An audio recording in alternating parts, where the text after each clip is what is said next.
नमस्ते दोस्तों, मैं स्वानंद गंगल और आप देख रहे हैं न्यूज़ डंका हिंदी। दोस्तों, आज हम बात करने वाले हैं आईपीएल के बारे में और आईपीएल पे भी हमारा फोकस है मुंबई इंडियंस। इस आईपीएल में मुंबई इंडियंस को हुआ क्या है? दुनिया हिला देने की बात करने वाली ये टीम पॉइंट्स टेबल पर अपना जो स्थान है उसे भी नहीं हिला पा रही, क्योंकि निचले स्थान पर सबसे आखिरी स्थान पर मुंबई इंडियंस की टीम बनी हुई है।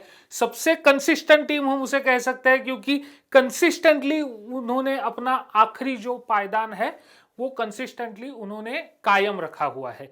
7 मैचेस अब तक खेल चुके हैं और 7 मैचेस में एक भी पॉइंट उन्होंने कमाया नहीं है। फेयर प्ले अवार्ड की बात करें तो हालांकि जब मैं ये वीडियो बना रहा हूं तब मुंबई की टीम टॉप पर है, पर फेयर प्ले और आईपीएल की जो विनिंग पूरी पॉइंट्स टेबल है उसमें बहुत डिफरेंस होता है। तो मुंबई की गलतियां क्या हो रही है और क्या ऐसी चीजें हैं जो मुंबई के पक्ष में इस बार नहीं जा रही? मेरा ऐसा मानना है कि मुंबई का आईपीएल का जो इस साल का पूरा प्लानिंग था वो पहले से ही बिगड़ा हुआ नजर आया। इसकी शुरुआत हुई ऑक्शन टेबल पे। हम जानते हैं कि इस साल आईपीएल का मेगा ऑक्शन था। 5 बार चैंपियन रह चुकी ये टीम, अब तक की सबसे यशस्वी आईपीएल की टीम जिसे हम कह सकते हैं, जो 5 बार आईपीएल का खिताब जीता है जिस टीम ने, उसने ऑक्शन टेबल पर अपना एक प्लान सेट कर लिया था। वो गए 2 प्लेयर के पीछे। वो 2 प्लेयर थे, एक थे ईशान किशन, दूसरे थे जोफ्रा आर्चर। जोफ्रा आर्चर के लिए वो हालांकि उन्होंने काफी इंतजार किया, उसके लिए पैसे भी बचा कर रखे बहुत सारे, क्योंकि उनको पता नहीं था जोफ्रा आर्चर कब ऑक्शन में आएंगे और उनके लिए कितना पैसा खर्च करना पड़ेगा। वही बात ईशान किशन के बारे में भी थी। ईशान किशन हालांकि सभी जो एक्सपर्ट्स थे, पंडित है, वो कहते थे कि सबसे महंगे प्लेयर जो कोई भी इस आईपीएल में हो सकते हैं, बन सकते हैं, उसमें ईशान किशन का नाम आता है। और वैसे ही हुआ। इस आईपीएल में भारी 15 करोड़ से ज्यादा की रकम देकर ईशान किशन को मुंबई इंडियंस ने ले लिया। मुंबई इंडियंस का अब तक का जो एक साइकोलॉजी, स्पोर्ट्स साइकोलॉजी है, वो समझना जरूरी है कि मुंबई इंडियंस की जो टीम है उनका एक तय होता है कि जो हमेशा अपने कुछ एक फिक्स प्लेयर्स ऐसे चूज कर लेती है जो कंसिस्टेंटली मुंबई के साथ रहते हैं, उनको वापस पाने के लिए वो अपनी जी जान लगा देते हैं, रिटेन भी करते हैं जिनको पॉसिबल है उनको, और बाद में उनको रखकर बाकी की टीम वो बना लेते हैं। मतलब जैसे अगर देखा जाए तो अभी मुंबई के जो रिटेन प्लेयर्स हैं, जसप्रीत बुमराह, रोहित शर्मा, कैरन पोलार्ड, सूर्य कुमार यादव, ईशान किशन भी मुंबई ने टीम में उनको शामिल कर लिया। ईशान किशन पिछले बार भी मुंबई में थे। और दूसरी इस टीम की खासियत ऐसी है, जो रॉ टैलेंट है उनका स्काउटिंग बहुत अच्छा रहता है और ऐसे ऐसे हीरे ढूंढ के निकालते हैं। अगर हम लिस्ट देखी जाए तो जसप्रीत बुमराह कहां से उभर कर आए? मुंबई इंडियंस। हार्दिक पांड्या कहां से उभर कर आए? मुंबई इंडियंस। कृणाल पांड्या कहां से उभर कर आए? मुंबई इंडियंस। जो ईशान किशन की भी हम अभी बात कर रहे हैं, तो ईशान किशन का भी टैलेंट ज्यादा लोगों के नजर में कब आया? जब वो मुंबई के लिए खेलने लगे। तो ऐसे कई सारे टैलेंट्स को मुंबई ने ढूंढा है, उनको चांसेस दिए हैं, पर इस साल मुंबई के प्रॉब्लम्स कुछ इस तरह से हुए हैं। जोफ्रा आर्चर को लिया, एक अच्छी बात है, लॉन्ग टर्म प्लानिंग है, लॉन्ग टर्म गेम बहुत अच्छा है, क्योंकि जसप्रीत बुमराह एक तरफ, दूसरी तरफ जोफ्रा आर्चर जो T20 के बहुत ही कंजूस हम गेंदबाज कह सकते हैं, ऐसे माने जाते हैं, बहुत ही कम रन देते हैं और विकेट्स निकाल के देते हैं। तो ये 2 प्लेयर्स के 8 ओवर खेलना ये बैट्समैन के लिए कड़ी चुनौती भरा ये आईपीएल का उनके लिए हो सकता है। पर कब? इस आईपीएल में जोफ्रा आर्चर अवेलेबल ही नहीं है, तो वो आएंगे अगले आईपीएल में। तो अगले आईपीएल से मुंबई की टीम क्या होगी, ये बात की बात है। इस आईपीएल में जोफ्रा आर्चर नहीं है, तो जसप्रीत बुमराह के अकेले के कंधे पर मुंबई का पूरा बॉलिंग अटैक है। उनके अलावा अगर हम मुंबई के बॉलिंग अटैक में देखें तो कोई ऐसा बड़ा नाम हमें दिखाई नहीं देता, या फिर कोई ऐसा अच्छा इंटरनेशनल लेवल का नाम भी हमें दिखाई नहीं देता। जो डोमेस्टिक टैलेंट है या फिर बाकी का टैलेंट है वो भी उतना प्रभावी नहीं है जितना कि होना चाहिए। तो बॉलिंग की मदार आ गई पूरी जसप्रीत बुमराह पर।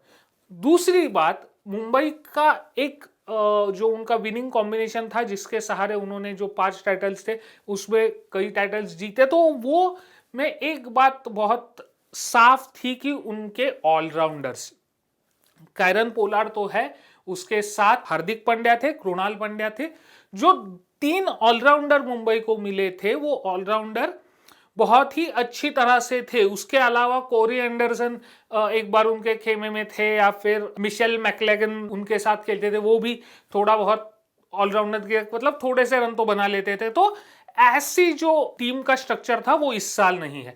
इस साल ऑलराउंडर के नाते कैरन पोलार्ड अकेले हमें दिख रहे हैं। हालांकि उन्होंने टिम डेविड को अपने खेमे में शामिल कर लिया है, पर टिम डेविड जितना प्राइज उनको पे किया, लगभग 8.25 करोड़ टिम डेविड के लिए मुंबई ने खर्च किए, पर उस हिसाब से टिम डेविड परफॉर्म नहीं करते दिख रहे। तो ऑलराउंडर के नाते हमें दिख रहे हैं सिर्फ कैरन पोलार्ड, जो कभी कभार बॉलिंग डालते दिखते हैं, पर बैटिंग में भी वो कुछ अच्छा खासा परफॉर्म नहीं कर पा रहे हैं। और अब आते हैं मिडल ऑर्डर और मेन बैटिंग जो टॉप ऑर्डर है उसके तरफ। मुंबई की जो बल्लेबाजी थी, बल्लेबाजी के 3 प्रमुख स्तंभ हम कह सकते हैं, वो है सूर्य कुमार यादव, रोहित शर्मा और ईशान किशन। इन तीनों में से 2 जो पिलर्स है, रोहित शर्मा और ईशान किशन, ये इतनी अच्छी तरह से परफॉर्म नहीं कर रहे हैं। मतलब हमने कुछ पहले शुरुआत के मैचेस में देखा कि उन्होंने एक शुरुआत कर दी, अच्छा पार्टनरशिप कर दिया, पर बाद में जो लंबी पारी है, जो बड़े इनिंग्स है, वो उनके बल्ले से रन्स उतने पैमाने पर नहीं आ रहे। तो ये एक मुंबई के लिए कंसर्न का एक टॉपिक है, विषय है। सूर्य कुमार यादव हालांकि कंसिस्टेंट है, अपने परफॉर्मेंस को लेकर अच्छे से रन बना रहे, उनको साथ मिल रहा है ब्रेविस जैसे यंगस्टर है, या फिर तिलक वर्मा, एक ऐसा टैलेंट जो मुंबई ने खोजा, जो शायद मेरा ऐसा मानना है कि लॉन्ग टर्म इस फ्रेंचाइज के साथ रहेगा और भारत के लिए भी ये लड़का हमें आगे जाकर खेलता हुआ दिख सकता है, क्योंकि उतनी क्षमता है, एक अच्छा टैलेंट है और परफॉर्म भी अच्छा कर रहे हैं। पर इसके अलावा हमें उतना सपोर्ट कोई मिडिल ऑर्डर में नहीं है, या फिर इस तरह से नहीं दिख रहा। तो ये जिम्मेदारी आती है रोहित शर्मा के ऊपर, ईशान किशन के ऊपर, कि अपना फॉर्म ठीक करे और रन बनाए। अगर ये रन अच्छे से बना दे, वो बेस अगर बन जाए, तो शायद मुंबई आगे एक अच्छा स्कोर का स्ट्रक्चर खड़ा कर सकती है। पर यह बेस बनना जरूरी है, जो ओपनिंग पार्टनरशिप से आना जरूरी है, जो कि आते हुए नहीं दिख रहा। बैटिंग ऑर्डर मुंबई की एक समस्या या फिर प्लेइंग 11 समस्या हमेशा ही रही है। हमेशा हमने देखा है कि मुंबई कभी भी उनका एक फिक्स बैटिंग ऑर्डर तय नहीं कर पाती। बहुत बार उनका प्लेइंग 11 भी फिक्स नहीं रहता। अभी भी उन्होंने 7 मैचेस हुए हैं इस आईपीएल में, और लगभग हर मैच में मुंबई का प्लेइंग 11 अलग है। तो ये जो बात है वो हमें दर्शाती है कि ऑप्शंस उनको ट्राई एंड टेस्ट कर रहे हैं, तो अभी उनको वो एक सेटल नहीं हो पा रहे 7 मैचेस होने के बावजूद। तो ये मुंबई के लिए बड़े चिंता का विषय है। हालांकि अभी 7 मैच हो चुके हैं, 7 मैच मुंबई हार चुकी है। तो ये साल आईपीएल के प्लेऑफ में जाने का मुंबई का जो सपना था वो लगभग खत्म हो गया है, ऐसा हम मान के चल रहे हैं। पर अगर आने वाले आईपीएल के सीजन्स में मुंबई को अगर अच्छा परफॉर्म करना है, तो ये कुछ चीजें हैं जिनके ऊपर ध्यान देना पड़ेगा। और दूसरी चिंता की बात यह है कि रोहित शर्मा जो भारत के कप्तान है आने वाले T20 वर्ल्ड कप के लिए, ईशान किशन जो उस पूरे T20 स्क्वाड का हिस्सा हो सकते हैं, अभी तक स्क्वाड डिक्लेयर नहीं हुआ है। सूर्य कुमार यादव एक अच्छे हम कह सकते हैं कि जो फॉर्म में है और वो कर रहे हैं, पर ईशान किशन उतने पैमाने पर रन बनाते नहीं दिख रहे हैं, रोहित शर्मा को उतने पैमाने पर रन आते नहीं दिख रहे जो आना जरूरी है। जसप्रीत बुमराह की बात करें तो जसप्रीत बुमराह रन नहीं दे रहे, पर दूसरी तरफ जसप्रीत बुमराह को उतने विकेट मिलते हुए भी नजर नहीं आ रहे।